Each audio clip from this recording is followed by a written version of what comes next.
রাহমাতুল লিল আলামিন ডাক দিয়ে বলে, আবু বকর, ওমর, তোমাদের বাড়িতে আমি দুনিয়ার কোনো লোভনীয় অফারের জন্য যাই নাই, খাবার খাওয়ার জন্য যাই নাই। তোমাদের বাড়িতে আমি মেহমান হয়েছে তোমাদের আমল চেক করার জন্য। দিনের বেলা তোমরা আমার চতুর্পাশে থেকে আল্লাহকে স্মরণ করো, আমার নবীজির আমলগুলো তোমরা করো। রাতের বেলা কোন আমলের বিনিময়ে তোমরা রাত্র কাটাও, সেই জন্য আমি পয়গম্বর তোমাদের বাড়িতে গিয়েছি তোমাদের আমল চেক করার জন্য। আমি রাসূলজি আমল দেখে তোমাদের প্রতি সন্তুষ্ট হয়ে গিয়েছি। আমার মন বলে তোমাদের জন্য আল্লাহ তাআলাও তোমাদের প্রতি সন্তুষ্ট হয়ে গেছি। আল্লাহর নবী রাহমাতুল লিল আলামিন ডাক দিয়ে বলে, আবু বকর, ওমর, তোমাদেরকে আমি কোরআন তেলাওয়াত অবস্থায় পেয়েছি। আমি রাসূল রাতের বেলা কোরআন তেলাওয়াত করি, তোমাদেরকেও কোরআন তেলাওয়াত অবস্থায় আমি পেয়েছি। রাহমাতুল লিল আলামিন এবার আবু বকরকে ডাক দিয়া কে, আবু বকর, আমি রাতের বেলা তোমার মিঠি মিঠি আওয়াজের কোরআন তেলাওয়াত শুনেছি। তুমি এত আস্তে আস্তে কেন কোরআন তেলাওয়াত করলা? ওমর তো জোরে জোরে কোরআন তেলাওয়াত করেছে, তুমি তো জোরে জোরে কোরআন তেলাওয়াত করলো পারতা, আস্তে আস্তে কেন রাতের বেলা কোরআন তেলাওয়াত করলা? আবু বকর রাদিয়াল্লাহু আনহু ডাক দিয়া কয়, রাসূল, যার জন্য আমি কোরআন তেলাওয়াত করি, তাহাজ্জুদের নামাজ পড়ি, ওই আবু বকর, আমি আবু বকর যে আল্লাহর জন্য আমি কোরআন তেলাওয়াত করি, ওই আল্লাহ তাআলা আস্তে বললেও শোনে, জোরে বললেও শোনে। ইয়ালামুল জাহরা ওয়া মা ইয়াখফা, আমি আস্তে আস্তে বলেছি আমার ঘরের চতুর্পাশে যেন তারা ঘুম থেকে জাগ্রত না হয়, তাদের ঘুমের যেন ডিস্টার্ব না হয়। আমার আল্লাহকে খুশি করার জন্য আমি আস্তে আস্তে করে তাহাজ্জুদের নামাজে কোরআন তেলাওয়াত করেছি। আস্তে আস্তে পড়েছি, আল্লাহ তো আস্তে বললেও শোনে, জোরে বললেও শোনে। রাহমাতুল লিল আলামিন ডাক দিয়ে বলে, ওমর, তুমি কেন এত মুঠা কণ্ঠে জোরে জোরে কোরআন তেলাওয়াত করছো? হযরত ওমর বলে, ইয়া রাসূলুল্লাহ, ইয়া হাবিবাল্লাহ, ও পয়গম্বর, আমার একটা আদত হলো, অভ্যাস হলো, যে আমলটা আমি করব আমার সন্তানদেরকেও করাবো। হযরত ওমর বলে, আমি যে আমল করব আমার ঘরের সদস্য যারা আছে তাদেরকে আমি সেই আমল করাবো, এটা আমার অভ্যাস, এটা আমার আদত। নবীজি শুধু একদিন নয়, আমি যতদিন তাহাজ্জুদের নামাজ পড়ি আমার সন্তানদেরকে আমি উঠায়া দিই। আমি ওমর জোরে জোরে কোরআন তেলাওয়াত করলে তাহাজ্জুদের নামাজ দ্বারা আমার সন্তানেরা ঘুমায় না। আমার বাবার কোরআনের তেলাওয়াত শুনে আমার সন্তানেরা ওযু বানায়া তারাও যখন নাকি কোরআন তেলাওয়াত করতে থাকে, আমার বাবার কাছে আমার সন্তানেরদের তাহাজ্জুদের নামাজের দৃশ্যটা অনেক ভালো লাগে। সেই জন্য পয়গম্বর আমি নিজে কোরআন তেলাওয়াত করি আর আমার সন্তানদেরকে আমি কোরআন তেলাওয়াত করাই। এই জন্য আমি একটু জোরে জোরে কোরআন তেলাওয়াত করি, আমার তেলাওয়াতের আওয়াজ পেয়ে যেন সবাই তারা ঘুম থেকে জাগ্রত হতে পারে। আমার সন্তানদেরকে নিয়ে রাতের বেলা কোরআন তেলাওয়াত করি আর তাহাজ্জুদের নামাজ পড়ি, এটাই ছিল আমার উদ্দেশ্য। আল্লাহু আকবার। আল্লাহ যারে ভালোবাসে, পছন্দ করে, মহব্বত করে, যার উপরে আল্লাহ পাকের রহমতের দৃষ্টি বারবার পড়ে, তাকে আল্লাহ পাক কোরআনে কারীমের খেদমত করার তৌফিক দান করে। যার উপরে আল্লাহ পাকের রহমতের দৃষ্টি বারবার পড়ে, তাকে দিয়ে আল্লাহ পাক এই জমিনে আল্লাহর কাজগুলো আদায় করে। কোন জালেম, ফাসিক, ফুজ্জার, কোন জাহান্নামীকে দিয়ে আল্লাহ পাক দিনের কাজ পৃথিবীতে করায় না। ইমানদার, মুমিন, পরহেজগার আল্লাহর প্রিয় বান্দাদেরকে দিয়ে এই জমিনে আল্লাহর কাজগুলো আল্লাহ আদায় করে। আমি আপনি এখানে বসছি, আমার আপনার উপরে আল্লাহ পাকের রহমতের দৃষ্টি পড়েছেন, সেই জন্য আল্লাহ আমাকে আপনাকে গুনাহমুক্ত মজলিসে বসার তৌফিক দান করেছেন। বলুন, আমরা এখানে বসে থাকবো, আমাদের কি লাভ হবে? যতক্ষণ আমরা এখানে বসে আছি এবং বসে থাকবো, কেউ 1 ঘন্টা, কেউ 2 ঘন্টা, কেউ 3 ঘন্টা, কেউ আধা ঘন্টা, যতটুকুন সময় আমরা কোরআন হাদিসের কথা শুনবো এবং বলবো, সর্ব প্রকারের গুনাহ থেকে আমরা মুক্ত থাকবো। আলহামদুলিল্লাহ বলেন। এখানে বসে কেউ গুনাহ করবে? বলেন, ওয়াজ মাহফিলে বসে কেউ গুনাহ করে? আমার আপনার 50, 60, 70 বছরের হায়াত থেকে আজকের এই মাহফিলের 1-2 ঘন্টা আল্লাহর দরবারে গুনাহ মুক্ত হয়ে পৌঁছে যাবে। এইভাবে আমার আপনার জীবনটাকে গুনাহ মুক্ত করার জন্য, এইভাবে আমি আপনি যেন আল্লাহর নাফরমানি থেকে মুক্ত থাকতে পারি, আমার এই দুনিয়ার এই ছোট্ট জীবনকে আল্লাহ পাক আখিরাতের জীবনের জন্য, জান্নাতের জন্য সাজাইবার জন্য এই পৃথিবীতে আল্লাহ পাক লক্ষাধিক নবী রাসূলকে প্রেরণ করেছেন।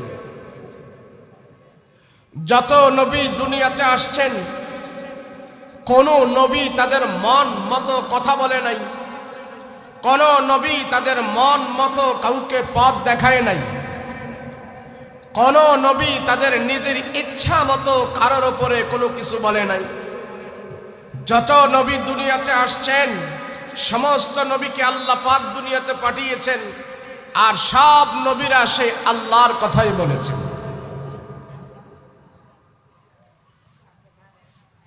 যেই জামানায় নবীরা আসছেন, যেই এলাকায় আসছেন, যেই শহরে আসছেন, যেই গ্রামে আসছেন, যেখানে নবীরা আসছে, নবীদের কদমের বদলতে, তাদের আগমনের ছোঁয়া পেয়ে গ্রাম শহর হয়ে গেছে, শহর বৃহত্তরে পরিণত হয়েছে।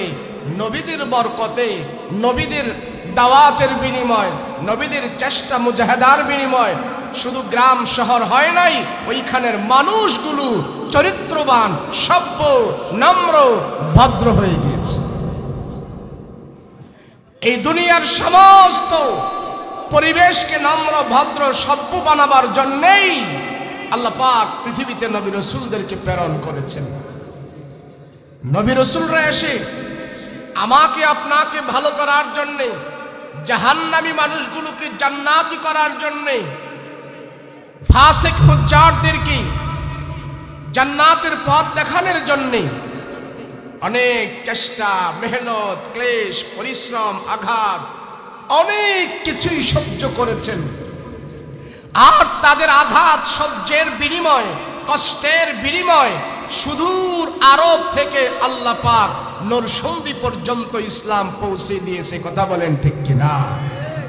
যদি তারা বাবুগিরি দেখাইতো, তারা যদি কষ্ট ক্লেশ না করত, তারা যদি নিজের অর্থ, জান, মাল ইসলামের জন্য বিলিয়ে না দিত, তো আরব থেকে আমাদের বাংলাদেশে ইসলাম পৌঁছতো না। কথা বলেন ঠিক কিনা?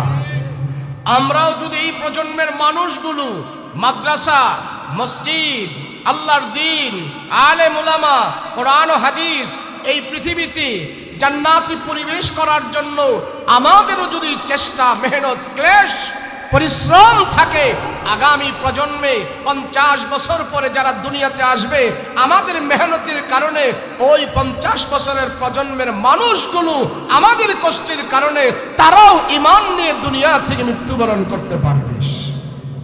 আমরা যদি এখন আমার শুধু চিন্তা করি, 3 বেলা খাবো, মেয়ে ছেলে নিয়ে আনন্দে থাকবো, বিবি নিয়ে আনন্দে থাকবো, আর কিছু দরকার নেই। যদি এমন আনন্দ এবং এমন সিদ্ধান্তের উপরে অটল থাকতো সাহাবায়ে কেরাম, তাহলে আজকে মক্কা থেকে, আরব থেকে ইসলামের দাওয়াত অন্য কোথাও আসতো না। অনেক সাহাবীর বাড়ি ইয়েমেন, ইয়েমেনে সাহাবীর কবর পাওয়া যায়, বাগদাদে সাহাবীর কবর পাওয়া যায়, পৃথিবীর বিভিন্ন দেশে সাহাবায়ে কেরামের কবর পাওয়া যায়। কারণ কি? সব কিছু রেখে আল্লাহর দ্বীন নিয়ে তারা দেশ থেকে দেশান্তরে বের হয়ে গেছে। আর তাদের এই দেশান্তর হওয়ার কারণেই আমার আপনার মাঝে আল্লাহ পাক দ্বীনের দাওয়াত পৌঁছে দিয়েছে। ঈমান আর আমল নিয়ে আমরা মরতে পারতেছি, আল্লাহকে আমরা চিনতে পারতেছি। কথা বলেন ঠিক কিনা? কিন্তু এই প্রজন্মে আমরা যারা আছি, আমরাও এই হিম্মত করব। কথা বলেন ঠিক কিনা? কথা বলেন ঠিক কিনা? এখন তো সাহাবী নাই, এখন তো নবী নাই, এখন তো রসুল নাই, এখন তো 4 ইমাম নাই, আইম্মায়ে মাসাজিদ নাই, তারা তো নাই, আগের বুজুর্গরা নাই, কিন্তু তাদের রেখে যাওয়া আমানত আছে। বলিও মারান, তাদের রেখে যাওয়া আমানত আছে। এই আমানত যদি আমি আপনি গ্রহণ করে মুজাহাদা করি, আল্লাহ পাক এই সমাজের গোমরাহি দূর করবে। কথা বলেন ঠিক কিনা? গোমরাহি দূর করার জন্য নবী রাসূল যত আল্লাহ পাঠিয়েছেন, প্রত্যেক নবী রাসূলকে আল্লাহ পাক 3টা বস্তু, 3টা বিষয়, 3টা গুণ সমস্ত নবী রাসূলদেরকে দান করেছেন। কয়টা জোরে বলেন? গোমরাহি দূর করার জন্য। কি কথা বলেন না? কি গোমরাহি দূর করার জন্য, সমাজ থেকে অশান্তি দূর করার জন্য,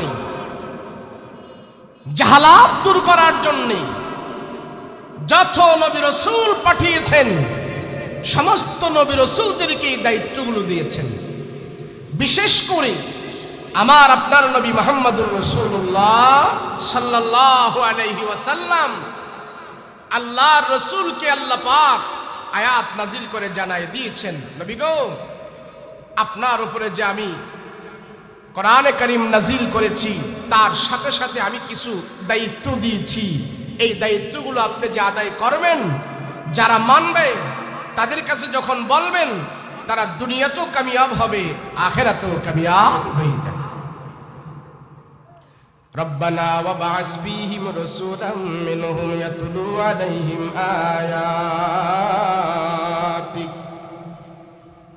আয়াতিকা ওয়া ইউআল্লিমুহুমুল কিতাবা ওয়াল হিকমাতা ওয়া ইউযাক্কিহিম ইন্নাকা আনতাল আজিজুল হাকীম।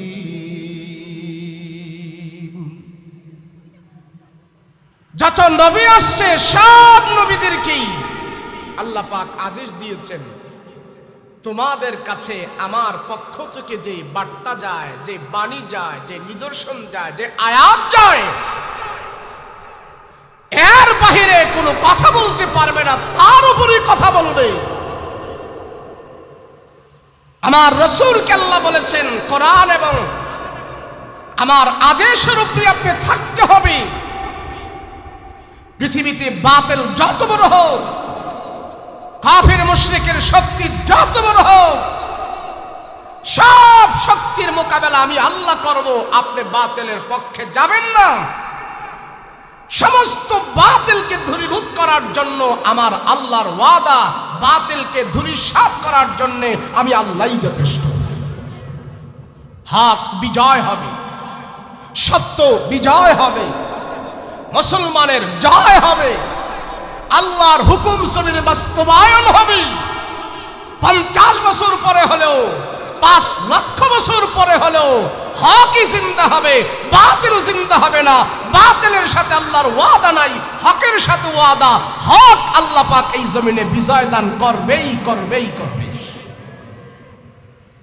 ইসরায়েল, আমেরিকা, যতই তারা মুসলমানদের উপরে আক্রমণ করবে, যতই তারা কোরআন হাদিসের উপরে আক্রমণ করবে, আল্লাহর ওয়াদা বাতিলের সাথে নয়, দুর্বল মুসলমানদের সাথেই, আর মুসলমানদেরকে আল্লাহ বিজয় দান করবে। কিন্তু মুসলমান বিজয় পাচ্ছে না একটু গাফলতির কারণে। গাফলতি কি বুঝেন? আল্লাহ বিজয় রেখেছেন, আমাদের সফলতা রেখেছেন যেই জিনিসের মাধ্যমে ক্ষণিকের দুনিয়াকে মোহ করে ওই জিনিস থেকে আমরা একটু দূরে আছি। কতটুকু? আপনি কি মনে করেন পৃথিবীর বুকে যত মানুষ আছে, কাফের মুশরিক, এরা খুব সুখে আছে? আপনি এটা মনে করলে ভুল হবে। যারা দুনিয়ার আনন্দে মজায় ব্যস্ত, এরা সুখে আছে? আরে এরা যদি সুখে থাকতো, দুনিয়াদাররা যদি সুখে থাকতো, বেআমলি লোক যদি সুখে থাকতো, তাহলে যারা এই দুনিয়ার আনন্দ করে, নারীবাজি করে, নায়িকা, সিনেমা, গায়ক, নায়ক যারা আছে, কত আমোদ ফুর্তির ভিতরে আছে, মাঝে মাঝে আমরা দেখি তারাও আত্মহত্যা করে। কথা বলেন ঠিক কিনা? সুখে আছে তারা? সুখে নাই। কিন্তু আমরা এই জিনিসটা অ্যাকসেপ্ট করতে পারি নাই। আল্লাহ শান্তি কোথায় রাখছে? অবস্থাটা হয়ে গেছে এমন, আমার হাতের নাগালে আল্লাহ শান্তি রাখছেন, কিন্তু এখান থেকে আমি শান্তি তালাশ করতে পারছি না। আমি আমেরিকা, লন্ডন, জাপান, ওদিকে তাদের সাথে খালি শুধু সম্পর্ক করতেছি। আমেরিকা যদি যেতে পারি তাহলে নিজের জীবন সেটেল হয়ে যাবে, লাইফ আমার দাঁড়িয়ে যাবে। আমি যদি কানাডায় যেতে পারি আমার লাইফ দাঁড়িয়ে যাবে। আমি যদি ইউরোপে বসবাস করতে পারি আমার ছেলে মেয়ে সব তাদের ভবিষ্যৎ নিয়ে আমার কোনো চিন্তা করা লাগবে না। ভবিষ্যৎ নিয়ে চিন্তা করব না ঠিকই, কিন্তু আখিরাত নিয়ে চিন্তা করতে হবে। কথা বলো ঠিক কিনা? আমরা মনে করি আমাদের চোখের দেখায় বিধর্মীরা এত আনন্দে আছে, এত মজায় আছে। আরে বেটা, মজায় কয়দিন আছে?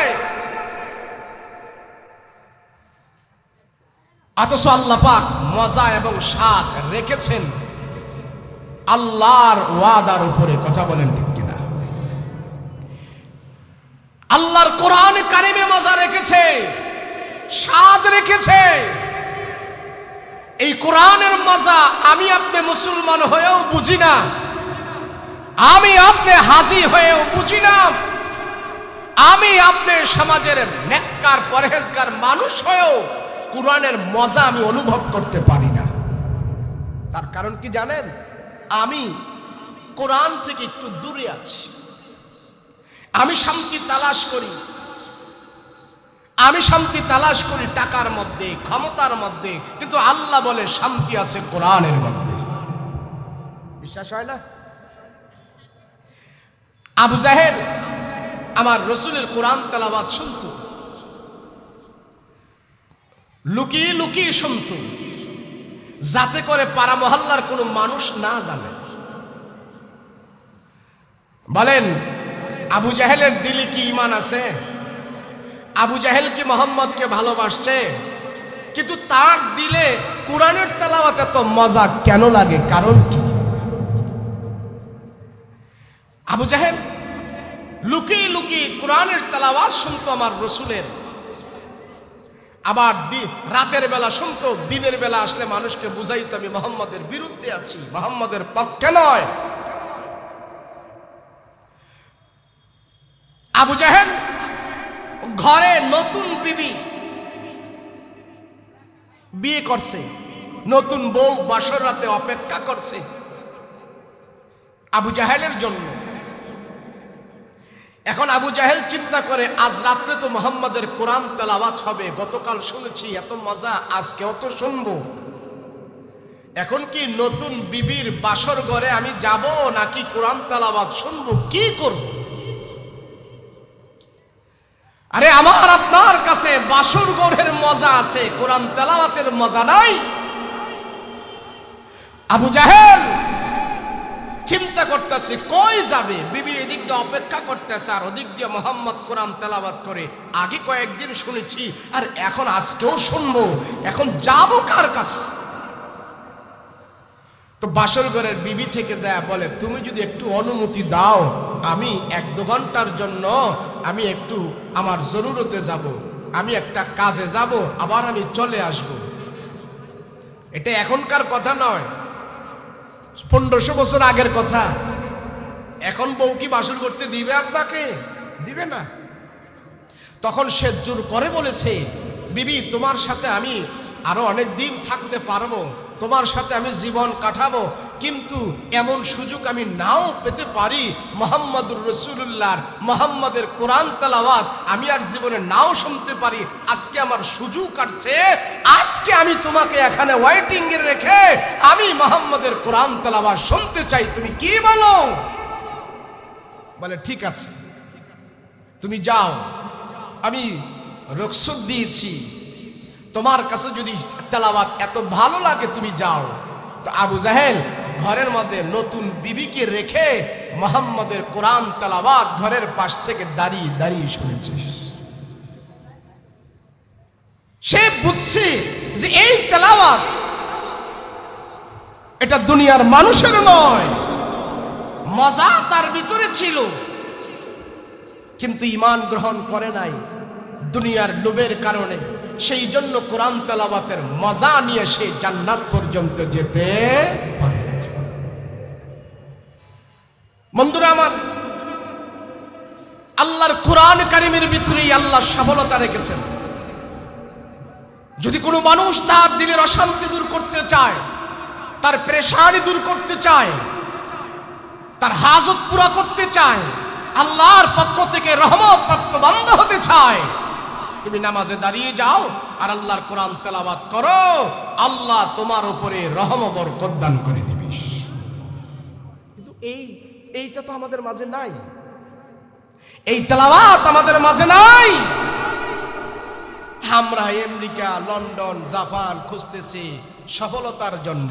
ওখানে টাকার মান বেশি, বেশি করে টাকা হলে আমি শান্তি পাবো, আমার বাড়িতে বিল্ডিং উঠবে, আমি সফল হব।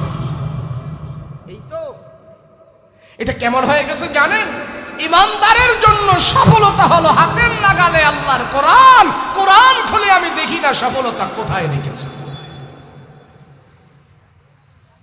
ওই এক এলাকায় এক পীর সাহেব ঢুকছে। পীর সাহেব বুজুর্গ, তো এলাকার মানুষের সাথে সে কোনো কথাবার্তা বলে না, খায় না, দায় না, তার চলা সে চলে। তো এই বেটা সুফি মানুষ, কারোর সাথে কোনো কথা কয় না। তো যে এলাকায় গেছে ওই এলাকার মানুষ দেখে যে না উনার চলা উনি চলে, তো আমার আর তার চলা চলতেছে, গোসল করে, নিজের ইবাদত বন্দেগী নিজে নিজেই করে। তো এই লোকের সাথে ছিল একটা থৈলা, ছিল নিজের প্রয়োজনীয় জামা কাপড় রাখার জন্য একটা থৈলা ছিল। এ থলের ভিতরে আতর, মেসওয়াক, পাঞ্জাবি, টুপি, লুঙ্গি, জামা কাপড় যা আছে এগুলো আছে। তার সাথে সাথে কিছু স্বর্ণের কয়েনও ছিল, খুব মূল্যবান। তো এই লোক তো সুফি মানুষ, একদিন গোসল করতে গেছে পুকুরে। তো পুকুর থেকে গোসল করে উঠে জামা কাপড় পরিবর্তন করবে, তো থৈলার ভিতর থেকে যখন জামা কাপড় বের করতেছে গোসলের পরে পরিবর্তন করবে, তখন ওই স্বর্ণের কয়েনগুলো বের হয়ে গেছে।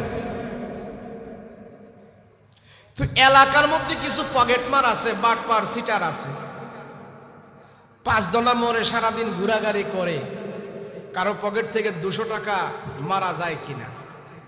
তো এমন এক নেশাখোর বাটপার দেখে ফেলছে, বেটা হুজুর মানুষ, সুফি মানুষ, ওর সাথে এত দামি স্বর্ণের কয়েন পরে আছে, অনেক দামি দামি জিনিস। আমি 200 টাকা পকেট মারার জন্য এত দূরে যাই, সারাদিন ঘোরাঘুরি করি, মানুষ ধইরা আমাকে মার দেয়। এই হুজুরের সাথে যদি আমি বুদ্ধি কইরা হুজুরের সাথে থাইকা যদি এই পয়সাগুলো যদি আমি নিয়ে যাইতে পারি, তাইলে তো আমার চলে, এগুলো নিয়েই তো আমি অনেকদিন খেতে পারবো, আর পকেট টকেট মারা লাগবে না। তো এবার চিন্তা করতেছে হুজুর থেকে এই পয়সাগুলো, স্বর্ণের কয়েনগুলো আমি কেমনে নিব? জোরাজুরি করে তো আর আনা যাইব না, মানুষ দেখে ফেলবে। তো এই নেশাখোর বাটপারে বাড়িতে যায় চিন্তা করলো, আমিও ছোটখাটো একটা হুজুর হই, হুজুর হইয়া হুজুরের সাথে যদি একটু সম্পর্ক করি, হুজুরের আশেপাশে যদি কিছুদিন থাকতে পারি, তাহলে এগুলি নিয়ে আমি উদাও হব। এখন বাড়িতে যাইয়া পাঞ্জাবি, টুপি সুন্দর করে লাগাইছে, লাগাইয়া দেখতেছে যে না ওরেও একটা ছোটখাটো মৌলবি দেখা যায়। তো এবার এই বাটপারে হুজুরের কাছে গেছে, হুজুর দুনিয়াতে অনেক খারাপ কাজ করছি হুজুর, আর না, এখন একজন ভালো মানুষ খুঁজতেছি, তার সাথে থাইকে আমি ভালো হয়ে যাব। হুজুর আমার চোখে পৃথিবীতে আপনারে ছাড়া অদ্বিতীয় আর কোনো ভালো মানুষ নাই। হুজুর আমি চাই আপনার সাথে থাকবো, 1 যুগ 12 বছর থাকবো, আপনার খেদমত করব।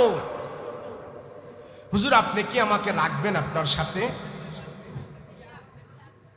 হুজুর বলে অসুবিধা নাই, থাকো, ভালো হয়ে চলবা, থাকো। তার কি হুজুরের সাথে 12 বছর থাকার উদ্দেশ্য না পয়সা চুরি করার উদ্দেশ্য? আর উদ্দেশ্য হইল আমি ব্যবসা করছি, হুজুর থেকে যেন মূল্যবান জিনিসগুলো নিয়ে আমি উদাও হইতে পারি। এখন হুজুরের কাছে যখন থাকে, খায় দায় চলাফেরা করে, দিনের বেলা হুজুরের আতর মেসওয়াক পাঞ্জাবি টুপি এই খেদমত করতে থাকে। এখন রাতের বেলা যখন হুজুর ঘুমাইবে, সেও ঘুমায়। তো হুজুর এভাবে রাতের বেলা এশারের নামাজ পড়ে কোরআন তেলাওয়াত করে হুজুরে ঘুম দিছে। তো হুজুরের যে থইলা আছে, এই থইলাটা হুজুরের বালিশের নিচে রাইখা এরপরে হুজুর ঘুমায়। ওই বাটপাড়া হুজুরের পাশে ঘুমাইল। তার তো ঘুমে ধরে না। তার চিন্তা হইল কখন হুজুরের ব্যাগ থেকে হাতায়া পয়সা নিয়ে যাবো, দিনের বেলা তো আনতে পারি না, রাতের বেলা হুজুরে ঘুমাইলে এগুলি নিয়ে আমি দৌড় মারব। তো হুজুর যখন রাতের বেলা ঘুমাইলো, সেও পাশে ঘুমাইলো। হুজুর নাক ডাইকা ঘুম দিছে। এবার আস্তে আস্তে কইরা ওই বাটপারে হুজুরের থইলার ভিতরে হাত চালাইছে। হাতায়া দেখি কি আতর মেসওয়াক পাঞ্জাবি টুপি সব আছে, মাগার পয়সাগুলো নাই। বাটপার তো আশ্চর্য হয়ে গেল, ব্যাপার কি? ঘুমের আগে দেখলাম, দিনের বেলা দেখলাম, এগুলি রাতের বেলা কোথায় গেল? এই চিন্তা করতে করতে সকাল হয়ে গেল। এখন সকাল হয়ে গেছে, আবার সকাল বেলা দেখে হুজুরের থইলার ভিতরে যেমন পয়সা এমন আবার দেখা যাচ্ছে। বাটপার তো আশ্চর্য হয়ে গেল, ব্যাপার কি? ব্যাপার কি? আয় হায়, রাতের বেলা এগুলি কই গেল? দিনের বেলা দেখলাম, রাতে পাইলাম না, আবার সকাল বেলা দেখতেছি, ব্যাপার কি? তো বাটপার চিন্তা করে, আজকে তো পাইলাম না রাতের বেলা, আজকে রাত্রে মিস নাই, আজকে রাত্রে ইনশাল্লাহ এগুলি নিয়ে আইসার। দিন গেল, রাতের বেলা হুজুর ঘুমাইলো, বাটপারও পাশে ঘুমের ভান ধরলো। হুজুর ঘুমিয়ে যখন নাকি বিবর হলো, বাটপার আজকেও আস্তে আস্তে করে হুজুরের বালিশের নিচে থইলার ভিতরে হাত দিছে, হাতাইতেছে হাতাইতেছে। বাটপার আগের দিনের মতো দেখে আজকেও হুজুরের সব কিছু আছে, কিন্তু মাগার পয়সাগুলো নাই। ও তো খুব পেরেশান হয়ে গেছে। সেইভাবে যখন কয়েকদিন করলো, বুঝতে পারলো যেটা হক্কানি আলেম, এটা হক্কানি পিসাব, উনার কাছ থেকে মনে হয় আমি এগুলি নিতে পারবো না। 2-4 দিন যাওয়ার পরে হুজুরকে বলে, হুজুর আমি তো আসছিলাম অনেক দিন ধরে আপনার কাছে থাকবো, কিন্তু অনেক দিন তো থাকা আমার সম্ভব না, বাড়িতে তো বৌজি বলা আছে। হুজুর তাদেরও তো হক আছে, তাদেরকে তো খাবার দাবার দিতে হবে, তো আমার একটু ছুটি দেন, আমি বাড়িতে চলে যাই। তো হুজুর হাতে ধরে কয়, এই বেটা, এই আসছিলি বেটা, বহুত দিনের নিয়ত করে 1 যুগ 12 বছর থাকবি, আর এখন তো কয়েকদিন থাইকাই চলে যাইতেছিস, ব্যাপার কি? সত্যি কইরা বল, কেন আসছো আর কেন চলে যাস? মনের কথা ক, তোর উদ্দেশ্য কি? বাটপার কয়, হুজুর জানি আপনারা হুজুর মানুষ, মারতেন না সত্যি কথা কইলি, সত্য কথা বইলেই ফেলি। আমি ভালো হওয়ার জন্য আসি নাই, আমি আসছিলাম হুজুর আপনার থইলার ভিতর থেকে স্বর্ণের কয়েনগুলো নেওয়ার জন্য। তো হুজুর কয়, নিশুনি? কয়, কেমনে নেমো হুজুর? দিনের বেলা দেখি, রাতের বেলা পাই না। রাতের বেলা পাও নাই মানে? প্রত্যেক দিন আপনার থইলার মধ্যে হাতাইছি, আপনার বালিশের নিচে হাতাইয়া দেখছি সব আছে, মাগার পয়সাগুলো নাই। হুজুর কি কই গেল আমি তো বুঝি না, আপনার বালিশের নিচে আমি প্রত্যেক দিন রাতে হাতাইছি। হুজুর কয়, শুধু কি আমার বালিশের নিচে হাতাইছো? তোমার বালিশের নিচে হাত দিয়েছিলে? খুচরা আমার বালিশের নিচে হাত দেব কি করতে? পয়সা তো আপনার, আপনার বালিশের নিচে রাইখা আপনি রাতের বেলা ঘুমান। আরে গাধা, পয়সাগুলো দিন হইলে দিনের বেলা আমার কাছে থাকতো, আমি রাতের বেলায় পয়সাগুলো তোর বালিশের নিচে ঢুকাইয়া রাখতাম। বাট পারা দেখো আল্লাহ করলাম কি? আয় হায় আয়, খালি হুজুরের বালিশের নিচে হাতাইলাম, নিজের বালিশের নিচে হাত দিলাম না। হায় হায় করলাম কি? আমার বালিশের নিচে হাত দিলে জরি ফায়া যাইতাম। কথা বলেন ঠিক কিনা? আমাদের অবস্থাটা হয়ে গেছে বাটপারের মতো। কথা কন ঠিক না? বাটপারের মতো হয়ে গেছে। মুসলমান ভাইরা রে আমার, আমার নবী রাহমাতুল লিল আলামিন যেই সমাজের মধ্যে আগমন করেছেন, যেই সমাজে রাসূল আগমন করেছে, যেই সমাজে পয়গম্বর এসেছে, ওই সমাজের মানুষের চরিত্রগুলো ভালো ছিল না, ভালো ছিল না, দান প্রদান ভালো ছিল না, ব্যবসা বাণিজ্য ভালো ছিল না।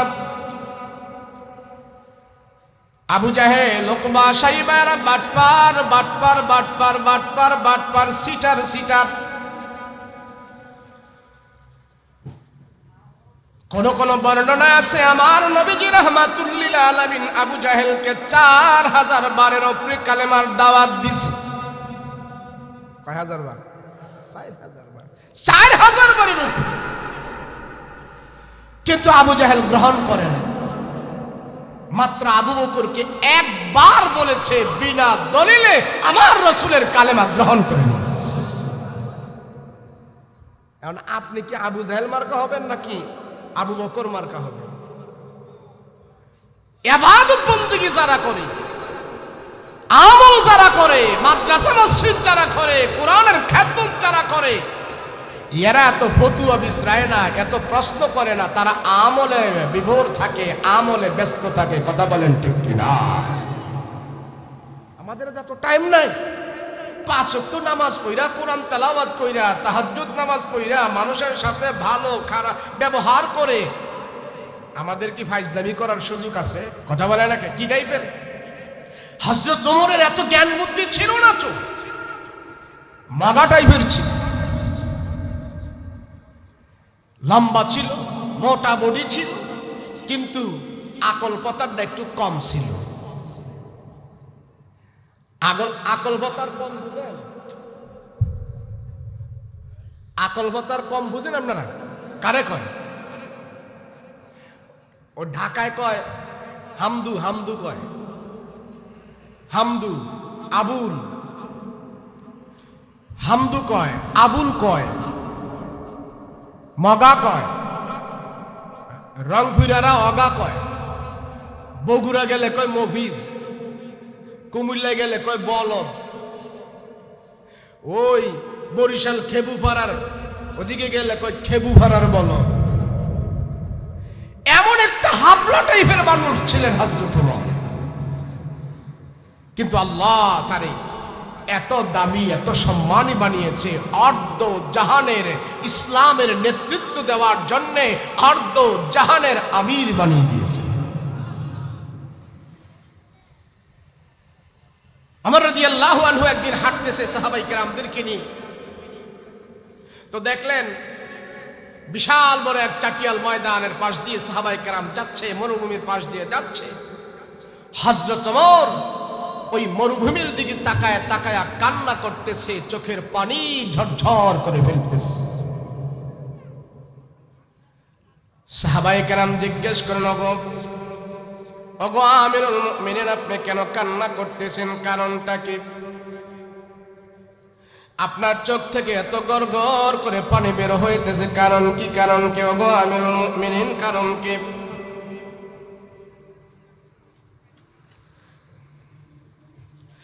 আল্লাহর নবী রাহমাতুল লিল আলামিনের প্রিয় সাহাবী ওমর রাদিয়াল্লাহু আনহু কাঁদতেছে, কান্নার পানি গড়গড় করে চোখ থেকে পড়তেছে। সাহাবায়ে কেরাম আশ্চর্য হয়ে গেল, ওগো আমিরুল মুমিনিন কেন কাঁদেন? কেন আপনি কান্না করেন? কারণটা কি? আপনার চোখে এত পানি কেন? কারণটা কি? হযরত ওমর বলে, সাহাবীরা তোমরা আমারে কাঁদতে দাও, আজকে আমাকে কাঁদতে দাও। হযরত ওমর অজস্র জোরে কান্না করে বললেন, সাহাবীরা রে, আমি ওমর দুনিয়ার কোনো কিছুর জন্য কান্না করি না, দুনিয়ার কোনো কিছুর জন্য কান্না করি না। এই যে দেখতেছো বিশাল বড় চাটিয়াল ময়দান, এই যে দেখতেছো তোমরা বিশাল বড় ময়দান, আমি ওমর এই ময়দানের একজন রাখাল ছিলাম। এই ময়দানে আমি উট বকরি চড়াইতাম। আমার বাবা সকালবেলা আমাকে উট বকরি দিয়ে এখানে পাঠাইতো। আমার বাবা আমাকে সকালবেলা উট বকরি দিয়ে পাঠাইতো, আবার বিকালবেলা বাবার কাছে নিয়ে আমার ছাগল বকরিগুলো আমি জমা দিতাম। আমি ছিলাম এই মাঠের রাখাল। আর আল্লাহ এখান থেকে আমাকে টান দিয়া দ্বীনের বদলতে আমার পয়গম্বরের কারণে, কালেমা গ্রহণ করার কারণে আমাকে আল্লাহ পাকে রাখাল থেকে টান দিয়ে এত মর্যাদাবান বানিয়েছে। আমার মতন ওমরকে আল্লাহ পাক অর্ধ জাহানের খলিফা বানায় দিয়েছে। হযরত ওমর রাদিয়াল্লাহু আনহু বলে, সাহাবীরা, আমি ওমর, তো আমার কোনো দাম নাই, আমার কোনো সম্মান ছিল না। আমি ওমরের এমন কোনো দাম ছিল না, সম্মান ছিল না। কেন? আল্লাহ পাক কোরআনের কারণে, আমার রাসূলের কারণে, আল্লাহকে আল্লাহ মানার কারণে আমাকে এত দামি বানিয়েছে। এটা আমার ওমরের কারণে না, ওমরের কারণে না। হযরত ওমর মরুভূমির ভিতরে ছাগল বকরি চড়াইত।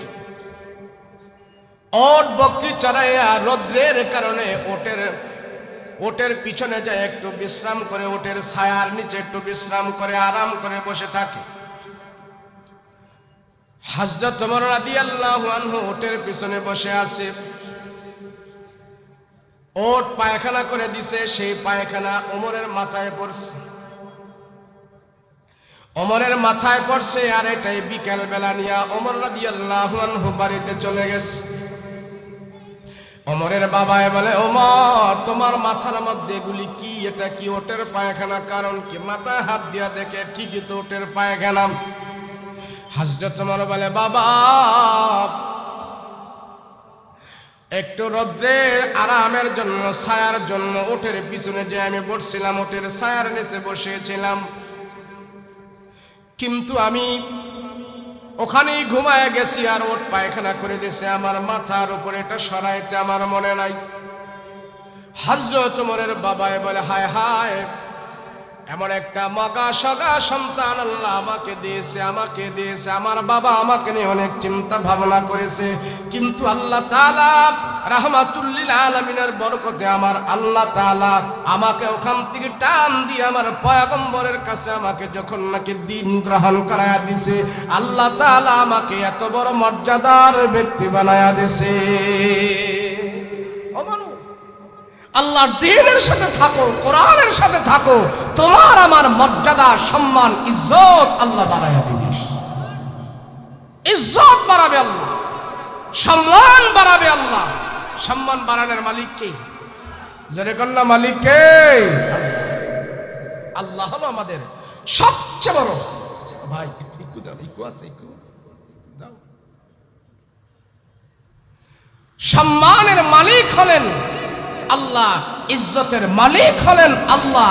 তুমি মনে করো না আলেম হলে তোমার ইজ্জত নাই, মাদ্রাসায় পড়লে তোমার খাবার নাই, মাদ্রাসায় পড়লে তুমি কি খাওয়াইবা, তোমার মা বাবারে কি খাওয়াইবা, এমন ধারণা অনেক মানুষের আছে না নাই? কিন্তু কোরআনের সাথে যখন সম্পর্ক থাকে, কোরআনের সাথে যখন আমি লেগে থাকবো, কোরআনের যদি দাম থাকে, কোরআনের যদি আল্লাহর কাছে সম্মানিত থাকে, তাহলে এই কোরআনের কারণে আল্লাহ আমাকে দুনিয়া আখিরাতেও সম্মান করে দেবে। কথা বলেন ঠিক কি না? হায় হায়, মানুষ এমন ভাবে, মানুষের মন মানসিকতা। আল্লাহর কোরআন শিখলে খাইব কি, সে খাইব কি, আর আমাদের কি শিখাইবে, আমাদেরকে সে খাওয়াইবে? আরে আমার চোখে দেখা কত জেনারেল শিক্ষিত, উচ্চ শিক্ষা গ্রহণ করে উচ্চ পদের ডিগ্রি লাভের জন্য সে বাংলাদেশ ছেড়ে বিদেশে গিয়েছে, ওখানে বিদেশে যে অনেক শিক্ষা গ্রহণ করে, অনেক উচ্চপদের ডিগ্রি নিয়েছে, এখন বাংলাদেশে আর আসে না। মা বাবার দুইটাই সন্তান, ওখানে যে আসে বিজাতির কালচারে পড়ে উচ্চ শিক্ষা গ্রহণ করে বাংলাদেশে যেন তার মা বাবা আছে এটা খবরও নাই, মা বাবারে ভুলেই গেছে। আছে না? নাই তো তোমার উচ্চ শিক্ষায় যদি সন্তান যদি মা বাবাকে ভুলে ফেলে, আর আমার কোরআন শিক্ষার জন্য আল্লাহর কোরআন শিখে, অন্ততপক্ষে মা বাবাকে ভুলে নাই, মা বাবার মৃত্যুর পরে সন্তান মা বাবার লাশ দাফন করে, গোসল করে, জানাজার নামাজ পড়িয়ে মা বাবার কবরের পাশে সন্তান দাঁড়িয়ে যখন সূরা ইয়াসিন তেলাওয়াত করে, এর চাইতে মা বাবা আর কি সন্তানের কাছ থেকে আশা করতে পারে? আমরা রোডঘাট করতে পারি নাই, আমরা অট্টালিকা বিল্ডিং প্রাসাদ করতে পারি নাই, কোরআন হাদিস গ্রহণ করে যতটুকু সম্ভব মা বাবার পাশে আমরা দাঁড়িয়ে আছি এবং মানুষদেরকে জান্নাতের পথ আমরা দেখাইতেছি। কথা বলেন ঠিক কিনা?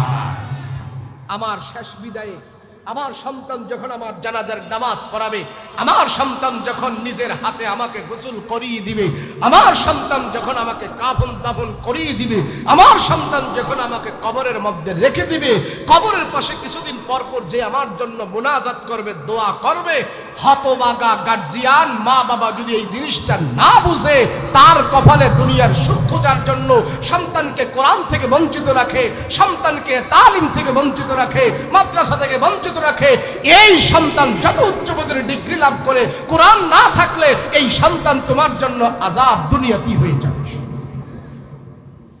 আল্লাহর কোরআন শিখে হযরত ওমর যদি কোরআনের কারণে এত দামি হতে পারে, আল্লাহ দেখাই দিয়েছেন আমাকে আপনাকেও দামি বানাইবে আল্লাহ। কথা বলেন ঠিক কিনা? মাদ্রাসায় সন্তান দেওয়ার জন্য রাজি আছিনি আমরা? কথা বলেন রাজি আছিনি?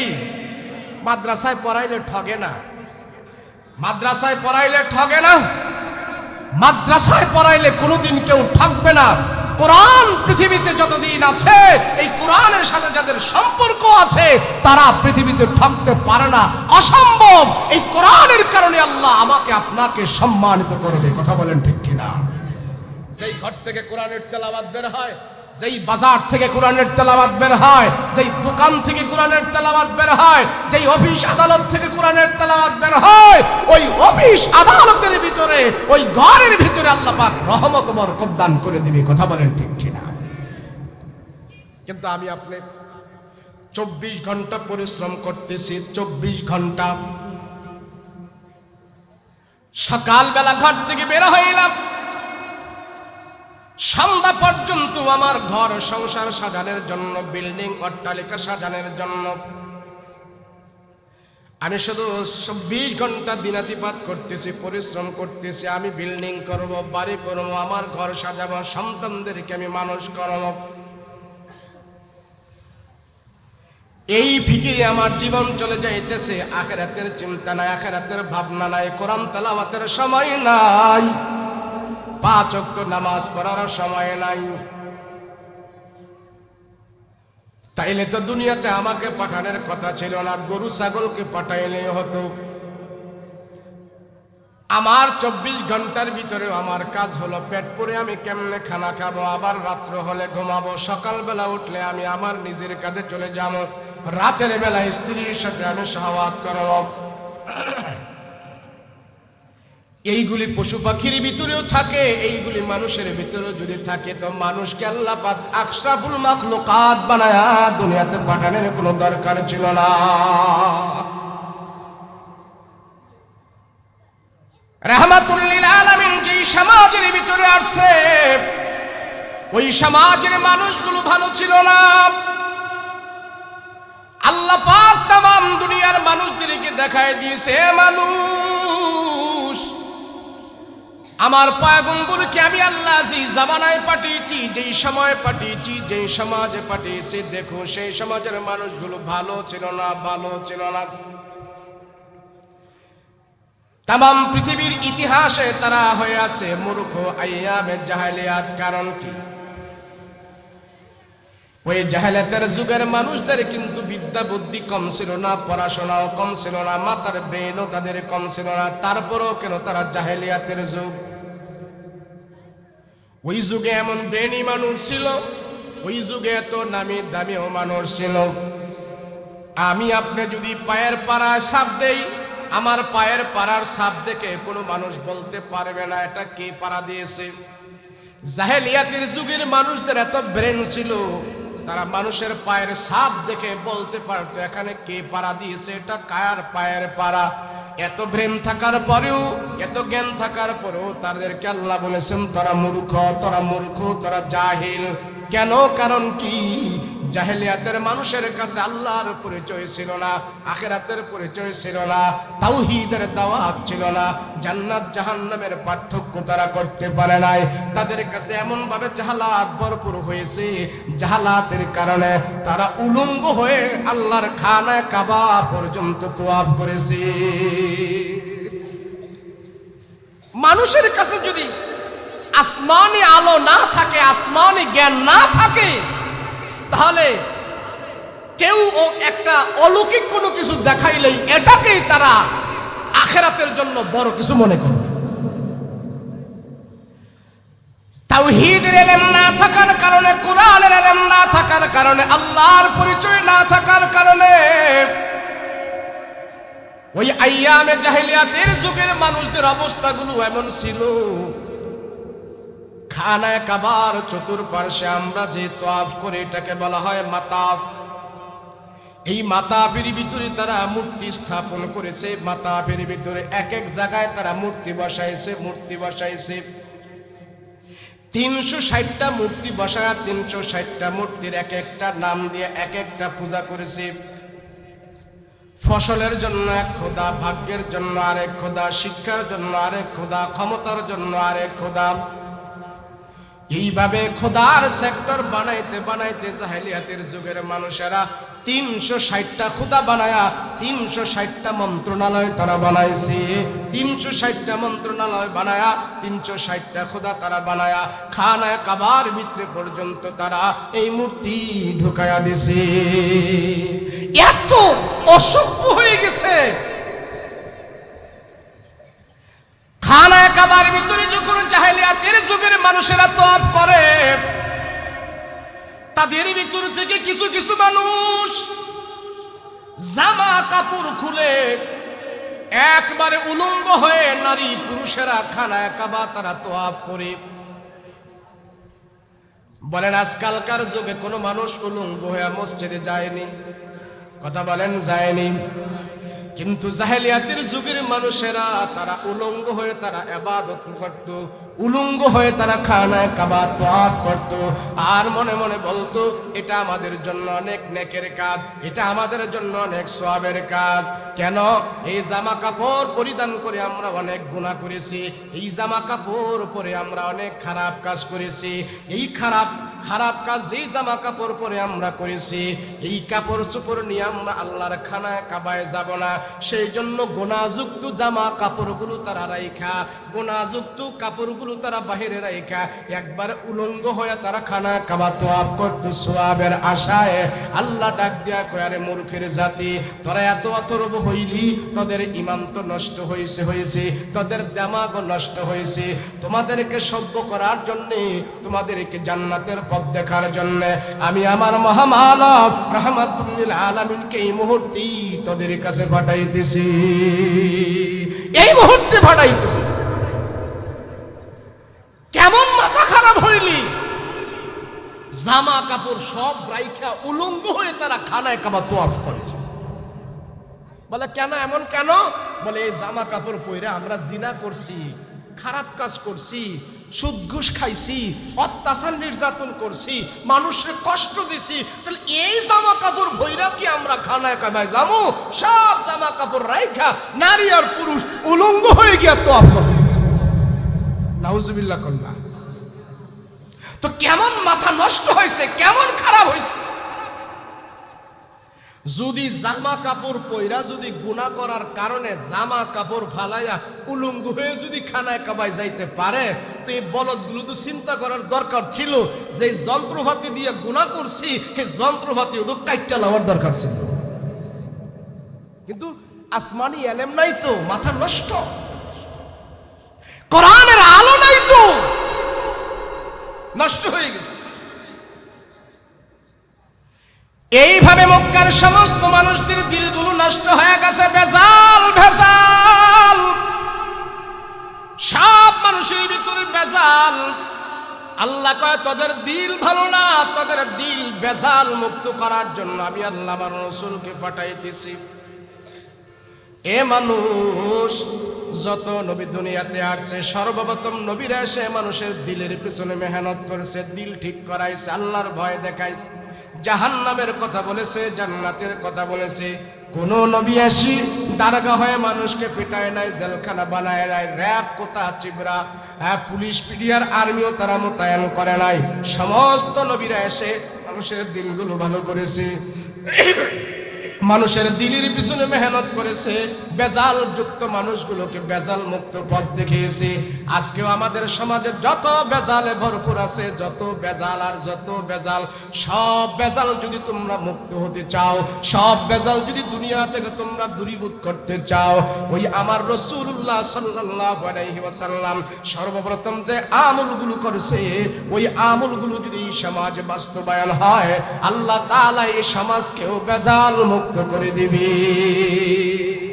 বেজাল আমাদের ভিতরে, ডাইলে বেজাল, চাউলে বেজাল, সয়াবিন তৈলে বেজাল, কনেকস্টেশনের মধ্যে বেজাল, রোডের কাজ করতে যায় বেজাল, বিয়া শাদীর মধ্যে বেজাল, খাবার দাবারে বেজাল। এই জন্য সব কিছুর ভিতরে যখন বেজাল আর বেজাল, আল্লাহ পাক দেখতেছে মানুষরে তোমাদের দিলের ভিতরেও বেজাল ঢুকে আসে, বেজাল দূর করো। রাহমাতুল লিল আলামিনকে দিয়ে আল্লাহ দেখায় দিয়েছে পৃথিবীর মানুষ, আরবের মানুষের দিলের ভিতরে শুধু এমন বেজাল আর বেজাল, বেজাল যুক্ত দিল নিয়ে তারা খানায় কাবায় ঢুকছে ইবাদত বন্দেগী করার জন্য উলঙ্গ হয়ে। ওই জাহেলিয়াতের যুগে ছোট্ট একটা জিনিস নিয়ে তারা মারামারি পর্যন্ত করে ফেলতো। তোর গাদা আমার গাঠে কেন পানি খাইলো, তোর গুড়া আমার গাছের পাতা কেন খাইলো, কেন খাইলো, কেন খাইলো, কেন করতে করতে দুই দলে মারামারি লাইগা 10 জন দুই জায়গায় মারা। গাছের পাতা ঘোড়ায় খাইলো কেন, সেই জন্য ঘোড়াকেও মেরে ফেলছে, ঘোড়াওয়ালাকেও মেরে ফেলছে। আল্লাহ ডাক দিয়া কয় বেজাল যুক্ত, সব বেজাল যুক্ত মানুষ দিয়া যখন সমাজ পরিচালনা হবে, সমাজের সব জায়গায় শুধু বেজাল হবে, বেজাল হবে। আমাদের এই সমাজের ভিতরে জাহেলিয়াতের যুগের মানুষের মতো আমাদের বাজও বেজাল আর বেজাল, আমাদের খাদ্যে বেজাল, আমাদের কথায় বেজাল, আমাদের কাজে বেজাল, আমাদের কর্মে বেজাল, আমাদের রাজনীতিতে বেজাল, আমাদের সমাজের মধ্যে বেজাল। সিটার আর বাটপার, এমন বাটপার আর সিটার, এমন বেজাল আর বেজাল। আইয়ামে জাহেলিয়াতের যুগে ছিল, এখন যদি আমি নির্ণয় করি আইয়ামে জাহেলিয়াতের যুগের বেজাল আল্লাহ দূর করার জন্য কোনো পুলিশ দিয়া বেজাল দূর করা যায় না, জেলখানা বানায়া জেলের ভিতরে ঢুকায়া বেজাল দূর করা যায় না।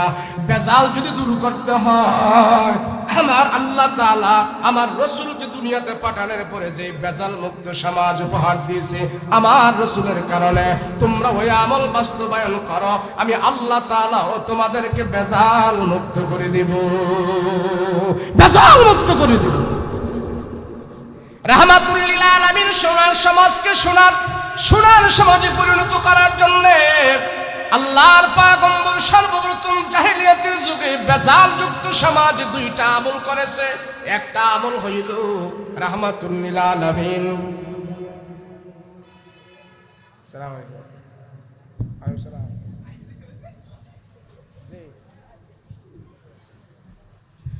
আল্লাহর নবী রাহমাতুল লিল আলামিন বেজাল যুক্ত সমাজকে বেজাল মুক্ত করার জন্য নবী যে দুইটা আমল করেছে, জোরে বলেন কয়টা? সবাই বলেন কয়টা? এই সমাজের বেজাল যদি দূর করতে হয় দুইটা আমল ছাড়া বিকল্প কোনো আমল নাই। এই সমাজ যদি সোনার সমাজে পরিণত করতে হয় আমার পয়গম্বরের দুইটা আমল ছাড়া বিকল্প কোনো আমল নাই। আল্লাহর নবী রাহমাতুল লিল আলামিন কোরআন তেলাওয়াত করেছে সর্বপ্রথম। নবীজি 13 বছরের ভিতরে, মক্কার 13 বছরের ভিতরে কোনো মানুষের উপরে চোখ রাঙায় নাই, কারো ঘাড়ে আঘাত করে নাই, কাউকে কোনো থাপ্পড় দেয় নাই, কাউকে কোনো আঘাত করে নাই। আল্লাহর নবী বেজাল মুক্ত সমাজ গড়ার জন্য নবীজি সর্বপ্রথম কোরআনের তেলাওয়াত করেছে। আল্লাহ ডাক দিয়া কয়, পয়গম্বর আপনাকে 3টা জিনিস দিয়ে আমি দুনিয়াতে পাঠাইলাম। 1 নম্বরে ইয়াতলু আলাইহিম আয়াতিকা, আমার পক্ষ থেকে যে আয়াতগুলো আপনার কাছে যায় এই আয়াতগুলো আপনি তেলাওয়াত করে বেজাল যুক্ত মানুষদের কাছে আপনি পৌঁছায়া দেন। এই আয়াত যখন তারা শ্রবণ করবে আমি আল্লাহ তাআলা তাদের অন্তরের ভিতরে তাদের অন্তরের ভিতরে এমন মায়া মহব্বত পয়দা করে দেব, কোরআনের তেলাওয়াতের কারণে তাদের কঠিন পাহাড়ের মতন দিলটা, শক্ত যে দিলটা, সেই দিলটা কোরআন তেলাওয়াতের কারণে আমি আল্লাহ মোমের মতন নরম করে দেব। কোরআন তেলাওয়াত করেন। রাহমাতুল লিল আলামিন সকালবেলা উঠে কোরআনের তেলাওয়াত করত, আবার ঘুমের ঘরে যাবার আগে কোরআন তেলাওয়াত করত। তাহাজ্জুদের নামাজে দাঁড়িয়ে পয়গম্বর কোরআন তেলাওয়াত করত। কোন সাহাবীর জীবনে এমন পাওয়া যায় না যে তারা রাতের বেলা আল্লাহর সাথে সম্পর্ক করে নাই, কোরআন তেলাওয়াত করে নাই। নবীজি বলে, সাহাবীরা রে তোমরা নামাজ পড়ো 5 ওয়াক্ত, আমি নবী পড়ি 6 ওয়াক্ত। আমার নবীজি তাহাজ্জুদের নামাজের কায়দা কোনোদিন করে নাই। তাহাজ্জুদের নামাজে কেমনে দাঁড়ায় তোমরা সফলতা লাভ করবে নবীজি প্র্যাকটিক্যাল সাহাবায়ে কেরামদেরকে দেখায়া দিত। আল্লাহর নবী রাহমাতুল লিল আলামিন সাহাবায়ে কেরামদেরকে দিনের বেলা যে আমল করাইতেন রাতের বেলার আমলটাও পয়গম্বর তাদেরকে মাঝে মাঝে চেক করতেন। নবীজি দেখতে পাইলেন সাহাবায়ে কেরাম দিনের বেলা তারা আমার ডান আর বাম পাশে সব সময় তারা থাকে, সুন্নতের উপরে চলে, কোনো নাজায়েজ কাজ করে না, কোনো হারাম কাজ করে না, সাহাবায়ে কেরাম কোনো ছোট গুনাহ করে না। দিনের বেলা আমার নবীজির চারপাশে থেকে থেকে তারা ঈমান পরিচালনা করে, ঈমান গ্রহণ করে। আমি নবী আমার সাহাবীদের রাতের বেলার আমলের খবর তো জানি না, আমার সাহাবীরা রাতের বেলা কোন আমল করে আমি নবীজি আমার আবু বকর আর ওমরকে আমি টেস্ট করব। রাতের বেলা কি তারা নাক ডেকে ঘুমায় নাকি তারা আমল করে আমি নবী আমার 2 প্রধান সাহাবীকে আমি ইন্টারভিউ করব, তারা রাতের বেলা কোন আমল করে। মুসলমান ভাইরা রে আমার সমাজকে বেজাল থেকে মুক্ত করার জন্য রাহমাতুল লিল আলামিন আমার সাহাবায়ে কেরামদেরকে 2টা আমল দিয়েছে। 1 নম্বরের আমল হইল কোরআন তেলাওয়াত, 2 নম্বরের আমল হইল কালেমার দাওয়াত। তুমি জবানে কোরআন তেলাওয়াত করবে, জবানে কালেমার তাওহীদের দাওয়াত মানুষকে দিবা। তোমার ঘরের মধ্যে তুমি কোরআন তেলাওয়াত করবা, তোমার সন্তানদেরকে কোরআন তেলাওয়াত করাইবা। যেই সন্তানকে তুমি কোরআনের তেলাওয়াত শিক্ষা দিয়ে মৃত্যুবরণ করে কবরের মধ্যে শুয়ে আসো, এই সন্তান যতদিন তোমার চেষ্টা মেহনতের কারণে কোরআন তেলাওয়াত শিখলো, ঘরের ভিতরে যদি তোমার সন্তান কোরআন তেলাওয়াত করে এই ঘর থেকে আল্লাহ তাআলা তোমার কবরের ভিতরে আল্লাহ কোরআনের তেলাওয়াত বরকত পৌঁছায়া নাজাতের বাণী হিসাবে আল্লাহ কবরের মধ্যে এই সন্তানের তেলাওয়াত পৌঁছায়া দিবে। মুসলমান ভাইরা রে আমার কোরআনের তেলাওয়াত ছিল আমার নবীর সর্বপ্রথম আমল। রাহমাতুল লিল আলামিন সাহাবায়ে কেরামদেরকে কোরআনের তেলাওয়াতের উপরে উঠাইলো। আল্লাহর নবী রাহমাতুল লিল আলামিন মনে মনে ভাবতেছে আমার সাহাবায়ে কেরাম রাতের বেলা কোন আমল করে, নাক ডেকে ঘুমায় নাকি তারা আমল করে নাকি আল্লাহর সাথে তারা সম্পর্ক করে। আমার আবু বকর ওমর ওসমান আলী তারা কি রাতের বেলা আল্লাহর সাথে সম্পর্ক করে নাকি নাক ডেকে ঘুমায়, তাদেরকেও তো একটু ইন্টারভিউ করার দরকার। নবী বলে কোন সাহাবীর রাতের বেলা ইন্টারভিউ করব, কোন সাহাবীকে রাতের বেলা আমি তার আমল চেক করতে যাব। নবীজি বলে সবাইকে করা সম্ভব নয়, আমার প্রথম 2 সাহাবী, এই 2 সাহাবীকে আমি রাতের বেলার আমল ইন্টারভিউ করলাম। রাহমাতুল লিল আলামিন রাতের শেষ প্রহরে হাঁটি হাঁটি পা পা করে পয়গম্বর চলে গেল। আমার নবী রহমান সাহাবী হযরত আবু বকরের বাড়িতে চলে গেলে দেখি আবু বকরকে রাতের বেলা ঘুমায় নাকি অন্য কিছু আমল টামল করে আমি একটু দেখি। নবীজি আবু বকর রাদিয়াল্লাহু আনহুর বাড়ির দিকে যাওয়ার পর দেখতেছেন আস্তে আস্তে করে আবু বকরের ঘর থেকে কোরআনের তেলাওয়াতের আওয়াজ বের হইতেছে। নবীজি বুঝতে পাইলেন আবু বকর রাতের বেলা ঘুমন্ত না, আবু বকর ইবাদত বন্দেগীতে লিপ্ত আছে। আল্লাহর নবী আবু বকরের আস্তে আস্তে করে কোরআনের তেলাওয়াত গুলো শুনতেছে। নবীজি বুঝতে পারলেন আবু বকর ঘুমন্ত না, আবু বকর কোরআন তেলাওয়াত করতেছে। আবু বকর দাঁড়ায় দাঁড়ায় আল্লাহর কালামের তেলাওয়াত করতেছে, রুকু করতেছে। হযরত আবু বকর রাদিয়াল্লাহু আনহু এর আমল দেখা আমার নবী আল্লাহর দরবারে হাত উঠায় দেখো আল্লাহ, আবু বকরকে দিনের বেলা আমি কোরআন যুক্ত আমলের সাথে পাইলাম, কোরআনের তেলাওয়াতের আমলের সাথে আমি পাইলাম। রাতের বেলাও আবু বকরের কণ্ঠে কোরআনের তেলাওয়াত আমি শুনলাম। আল্লাহ, আমি যে আমলগুলো করি আবু বকর সে আমলগুলো করে। আমার আবু বকরকে তুমি কবুল করে নাও, কবুল করে নাও। আমি আবু বকরের প্রতি রাজি আর খুশি, তুমিও আবু বকরের প্রতি রাজি আর খুশি হয়ে যাও। রাহমাতুল লিল আলামিন আবু বকরের বাড়ি থেকে হাঁটি হাঁটি পা পা করে আবার পয়গম্বর রওনা দিয়েছেন ফারুক আজমের বাড়িতে। রাহমাতুল লিল আলামিন গভীর রজনীতে আবু বকরের বাড়ি থেকে আবার ফারুক আজমের বাসায় যায়। ফারুক আজমের বাসার দিকে যায়। আস্তে আস্তে করে নবীজি ওমর রাদিয়াল্লাহু আনহুর বাড়ির দিকে যায়। ওমরের বাড়িতে যাওয়ার আগে তাহাজ্জুদের নামাজের সময় ওমর রাদিয়াল্লাহু আনহুর মোটা কণ্ঠের তেলাওয়াত আমার পয়গম্বর শুনতে পাইতেছি। ওমর রাদিয়াল্লাহু আনহুর কণ্ঠ মোটা ছিল, জবানের আওয়াজটা খুব মোটা ছিল, দেহ বডি খুব অনেক ভালো ছিল। হযরত ওমর রাতের বেলা মোটা কণ্ঠে জোরে জোরে কোরআনের তেলাওয়াত করতেছি, ঘরের মধ্যে আলো দেখা যাইতেছে। নবীজি বুঝতে পারলেন আমার আবু বকরকে কোরআন তেলাওয়াতে পাইলাম রাতের বেলার আমল। আমার সাহাবী ওমরকেও পাইলাম আমি রাতের বেলায় কোরআন তেলাওয়াতের আমল।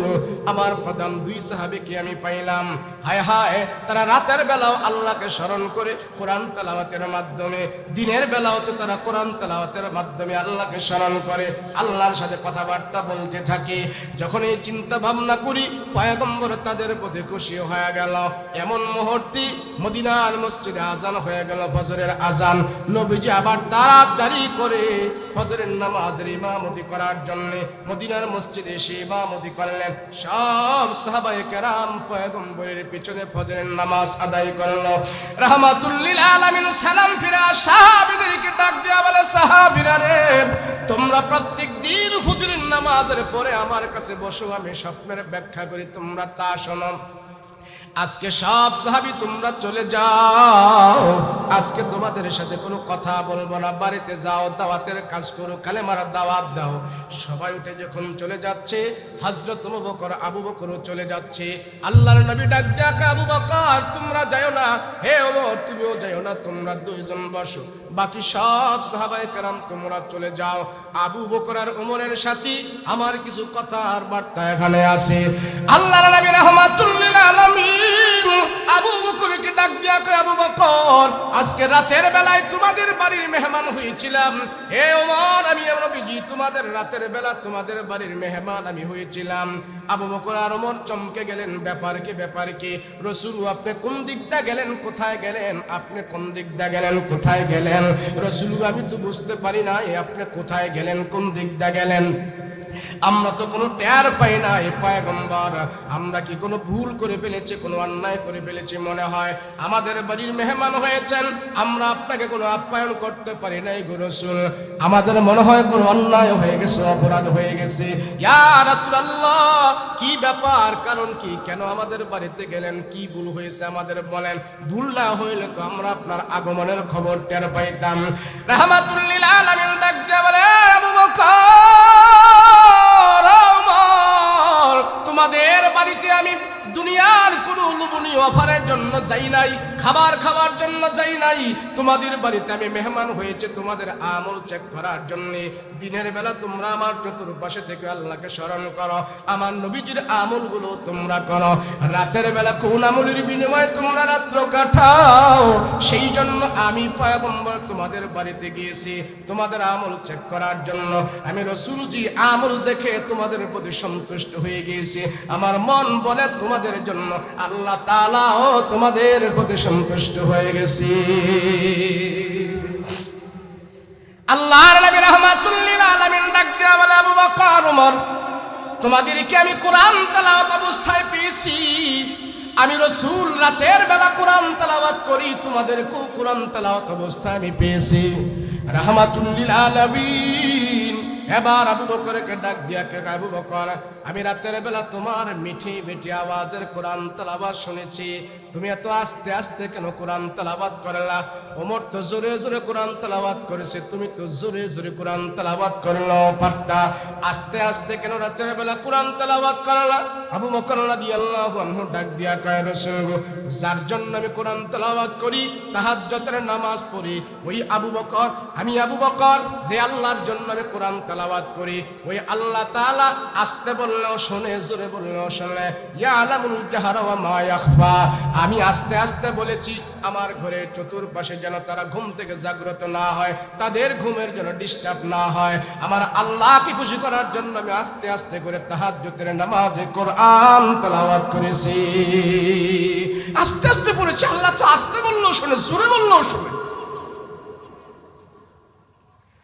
রাহমাতুল লিল আলামিন ডাক দিয়ে বলে, ওমর, তুমি কেন এত মুঠা কণ্ঠে জোরে জোরে কোরআন তেলাওয়াত করছো? হযরত ওমর বলে, ইয়া রাসূলুল্লাহ, ইয়া হাবিবাল্লাহ, ও পয়গম্বর, আমার একটা আদত হলো, অভ্যাস হলো, যে আমলটা আমি করব আমার সন্তানদেরকেও করাবো। হযরত ওমর বলে, আমি যে আমল করব আমার ঘরের সদস্য যারা আছে তাদেরকে আমি সেই আমল করাবো, এটা আমার অভ্যাস, এটা আমার আদত। নবীজি শুধু একদিন নয়, আমি যতদিন তাহাজ্জুদের নামাজ পড়ি আমার সন্তানদেরকে আমি উঠায়া দিই। আমি ওমর জোরে জোরে কোরআন তেলাওয়াত করলে তাহাজ্জুদের নামাজ দ্বারা আমার সন্তানেরা ঘুমায় না। আমার বাবার কোরআনের তেলাওয়াত শুনে আমার সন্তানেরা ওযু বানায়া তারাও যখন নাকি কোরআন তেলাওয়াত করতে থাকে, আমার বাবার কাছে আমার সন্তানেরদের তাহাজ্জুদের নামাজের দৃশ্যটা অনেক ভালো লাগে। সেই জন্য পয়গম্বর, আমি নিজে কোরআন তেলাওয়াত করি আর আমার সন্তানদেরকে আমি কোরআন তেলাওয়াত করাই। এই জন্য আমি একটু জোরে জোরে কোরআন তেলাওয়াত করি, আমার তেলাওয়াতের আওয়াজ পেয়ে যেন সবাই তারা ঘুম থেকে জাগ্রত হতে পারে। আমার সন্তানদেরকে নিয়ে রাতের বেলা কোরআন তেলাওয়াত করি আর তাহাজ্জুদের নামাজ পড়ি, এটাই ছিল আমার উদ্দেশ্য। আল্লাহু আকবার। রাহমাতুল লিল আলামিন আশ্চর্য হয়ে যায়। আল্লাহর নবী হাত উঠে ডাক দিয়া কয়, আল্লাহ, আকাশে আমার দুইজন মন্ত্রী আছে আর দুনিয়ার জমিনে আমার দুইজন মন্ত্রী আছে। সাহাবীদেরকে ডাক দিয়া কয়, সাহাবীরা রে, আকাশের মধ্যে আমার দুইজন মন্ত্রী আছে, জিবরাইল আর মিকাইল, আমার দুইজন প্রিয় ফেরেশতা আছে, জিবরাইল আর মিকাইল। দুনিয়াতে আমার দুইজন প্রিয় ব্যক্তি আছে, সে হইল আবু বকর আর ওমর। জানো তাদের দাম কত, তাদের দাম কত? আমলের বিনিময়, কোরআন তেলাওয়াতের বিনিময়, ঈমানের বিনিময়, আল্লাহর সাথে এত তাদের সম্পর্ক। আমি নবীজি যেদিন জান্নাতে যাব ঘোড়া দিয়া, ওই জান্নাতে যাব ঘোড়া দিয়া, ঘোড়ার দুই পাশে, এক পাশে থাকবেন আবু বকর আর এক পাশে থাকবেন হযরত ওমর। আমার এই দুই সাহাবী যেদিন আমি জান্নাতে যাব সেদিনও তাদেরকে ভুলবো না। এই দুই সাহাবীকে নিয়ে আমি জান্নাতের ভিতরে যাব। জানো তারা আমার রওজার সাথে হবে, জান্নাতের ভিতরে তারা আমার হবে। আমলেও তারা আমার ছিল, ঈমানেও তারা আমার ছিল। জানো আল্লাহ তাআলা তাদের ঈমানের কারণে, তাদের আমলের কারণে এত দামি তাদেরকে বানায়া দিয়েছে। জান্নাতে আমি যে জায়গায় থাকবো, ওমর আর আবু বকর সেই জায়গায় তারাও আমার দুই পাশে বসবাস করবে। কিসের মাধ্যমে? আমলের মাধ্যমে, ঈমানের মাধ্যমে।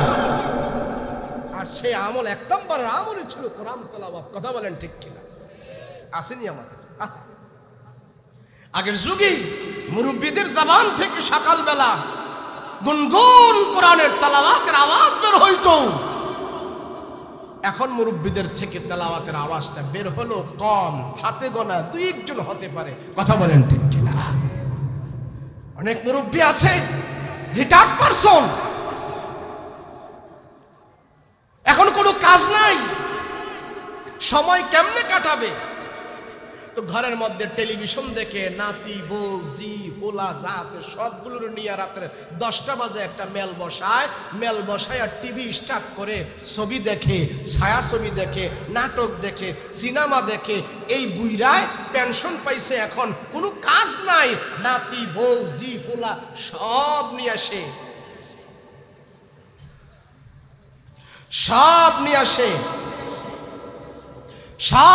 আসে ঘরের মধ্যে টিভি দেখতেছে, বউ জি ফুলা সব নিয়া। বলেন উনি অবসর সময় কাটাইতেছেন নাটক দেখে, টক শো দেখে, সিনেমা দেখে। যেই সমস্ত দাড়ি পাকনা কাঁচা মুরব্বী যারা আছে 70-80 বছর হয়ে গেছে, সে যদি গুনার মধ্যে লিপ্ত থাকে আল্লাহ তার প্রতি সবচেয়ে বেশি গুসা করে। যদি কোনো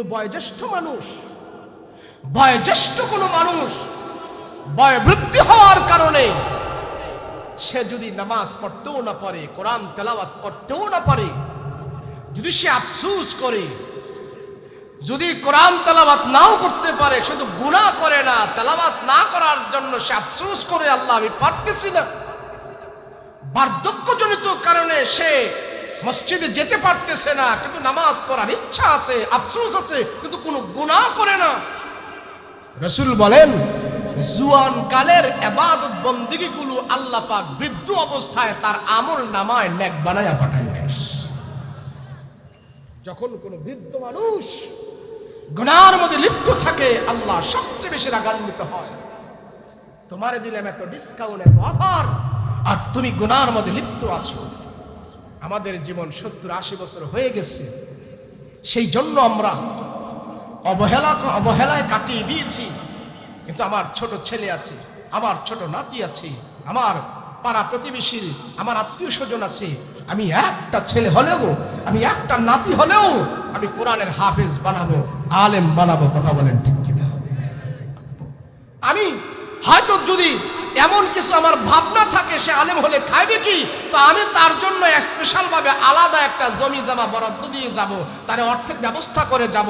ইনশাআল্লাহ যদি এই কাজ আমি করতে পারি আলহামদুলিল্লাহ, এই আলেমের দ্বারা আপনার চেষ্টা মেহনতের কারণে যদি কোরআন তেলাওয়াত শিখে যদি আলেম হয়, সে আর কিছু করুক আর না করুক, সে যদি বলে আমার দাদা আমার জন্য অনেক কিছু করেছে, কোরআন শিক্ষার জন্য আমার দাদা অনেক মেহনত করেছে, আমার বাবা আমাকে আলেম বানানোর জন্য অনেক মেহনত করেছে, এই কথা যদি বের হয় সাথে সাথে জবান দিয়ে এটাও বের হবে, আল্লাহ আমার বাবাকে আমার দাদাকে তুমি মাফ করে দিও।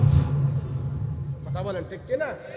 আর এই কথা বের হলে আমি কবরে যাওয়ার পর আমার জন্য যারা এই কথা বলবে, আমার নেক সন্তান হয়ে তারা বলবে আল্লাহ সন্তানের দোয়া কবুল করে আমাকে আপনাকে মাফ করে দিবি। কথা বলেন ঠিক কিনা? আল্লাহ আমাদের হেফাজত করে, বলেন আমিন। আল্লাহ মাদ্রাসার সাথে যেন আমাদেরকে সম্পর্ক রাখে, কোরআনের সাথে যেন আমাদেরকে সম্পৃক্ত রাখে, দ্বীনের কাজ যেন আমরা করতে পারি সেই তৌফিক আমাদের দান করেন। আসসালামু আলাইকুম ওয়া রাহমাতুল্লাহি ওয়া বারাকাতুহু।